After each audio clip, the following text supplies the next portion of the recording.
AI coding agents are getting scary good, but here's their dirty little secret. They often fail not at writing the code, but at understanding what to build. You can give an agent the wrong context, or even too much of the right context, and you'll get beautiful, elegant code that ships the absolute wrong thing. Today, we're going to break down a structured framework designed to solve that exact problem. And yeah, that's really the central paradox we're tackling here. We have these incredible tools that can write some seriously complex code, yet they consistently miss the mark on a fundamental level. It's not a problem with the AI's smarts, it's a communication and context problem. So how do you actually bridge that gap between what the agent is capable of doing and what we need it to do? Well, the answer really starts with this key insight from Dex Horthy of HumanLayer. It's not about just, jamming more and more information into the model. It's about being surgical with the information you provide. This idea is the foundation of a whole practice called context engineering, and it's all about giving the agent precisely what it needs to succeed and absolutely nothing more. Right, so the real bottleneck here isn't how smart the AI is. It's the messy, unstructured way we've been feeding it information. If we want to get better results, we have to fix the process. And that journey, well, it starts by looking at the first major attempt to bring some order to all this chaos. So where did this all begin? Well, before we had today's super sophisticated frameworks, the standard approach was this really simple logical method called RPI. And for a while there, everyone, even its creators, thought this was the way forward. The flow was super straightforward. First, the agent would research the codebase, then it would create a detailed plan, and finally, it would implement that plan. Research, plan, implement. Simple.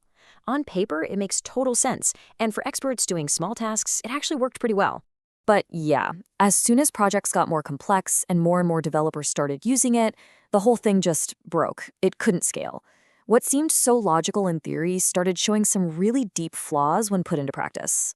Okay, so what's really fascinating is how it failed. Alex Levi documented this really well. Let's break down the 3 big ones you see here. First up, instruction overflow. Turns out these big models just lose focus after about 150 instructions. The prompts were getting so long that the agent would just silently skip steps. Whoops. Second, magic words. You literally had to use these weird, specific phrases just to get it to work right. As Horsey said, if a tool requires magic words for basic functionality, the tool itself is broken. Total game stopper. And finally, this thing called the plan reading illusion. The plans looked amazing, totally perfect. The problem? They were just confidently wrong about what was actually in the codebase. So the total collapse of RPI? It forced a complete rethink. This wasn't about a small tweak. It was about tearing it down and rebuilding the whole workflow from scratch. And out of the ashes of RPI came something new, something much more robust, QRPI. And this quote right here, it perfectly captures the huge philosophical shift that happened. This from Dex Horthy marks a total reversal. The focus shifted away from these beautifully written but, totally inaccurate plans and back toward the one source of truth, the code itself. So what exactly is QRSPI, or QRSPI, as everyone calls it? Well, it stands for Questioning, Research, Structure, Plan, and Implement. But the important part is to think of it like a 5-stage pipeline with gates. Each step has to be done and done right before the next one can even begin. This simple structure just stops the agent from running off half-cocked with a bad plan. It brings discipline to the chaos. Okay, but QRSPI was really just the foundation. It worked, for sure, but it wasn't perfect, especially for those big, messy, existing code bases, what we call brownfield projects. To really tackle that kind of complexity, it had to evolve. And that evolution? That's FeatureFlow. It builds on QRSPI by adding this really powerful new layer of verification called semantic gates. So what's different? On the left, you can see what got cut out. Old stuff like work tree and manual pull requests. The whole questioning phase got a rewrite too. But look at the right side. That's what it added. We're talking declarations. These are basically provable facts about the plan. Anti-patterns to stop the agent from copying bad code that's already in the project. And then you have specialized research agents working in parallel. And this is crucial, 3 blocking validators that can just stop a bad build dead in its tracks. And this right here, this is the key innovation. It's the move from process gates to semantic gates. Think about it like this. A process gate just checks if you filled out the form. A semantic gate, on the other hand, asks a much tougher question. Is what you wrote on that form actually true?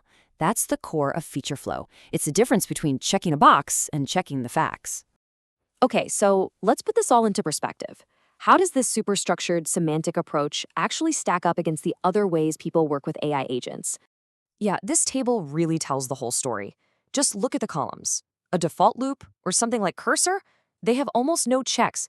Even the original QRSPI from Horthy only has those basic stage gates. But now, look at our column, the one for FeatureFlow. It's just stacked with these extra layers of semantic checks that the others are missing. Falsifiable plans, blocking for anti-patterns, and those absolutely critical blocking validators. This is the structure that makes sure the agent's work isn't just done, but done right. And this quote just nails the value proposition. Horthy gave us process gates. He fixed the process. FeatureFlow adds semantic gates. It fixes the meaning. Basically, a plan that's lying gets caught by the validator, not by a tired human reviewer later on. That is a massive game changer for speed and for reliability. But look, a great framework isn't just about being effective, it also has to be portable, and FeatureFlow was designed from the ground up for exactly that. This isn't some one-off custom setup, it's a reusable system that you can literally just drop into almost any project. So how does it do that? With this 3-tier model you're looking at. That outer blue layer, that's the methodology core. It's totally stack agnostic, works anywhere. The middle green layer is the framework core. It's for a specific framework, like Next.js in this case. And then that inner red layer, that's all your project-specific stuff. Your database, your API keys, all that. This super clear separation is what makes it so dang easy to just rip out the project-specific parts and reuse the core logic on your next project. And in practice, it's ridiculously simple. You copy one directory over, you run a little initialization script that figures out your new project's tech stack, and you're good to go. The agent handles all the reasoning. We're talking about porting the entire system in minutes, not days.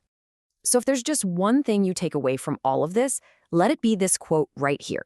To get the most out of these AI coding agents, we have got to stop hoping for some kind of magic and start building better structures. Because at the end of the day, structure beats smarts. We need to give the agent facts, falsifiable, verifiable facts, not just vague vibes. So the real question to leave you with is, what kind of structures are you going to build?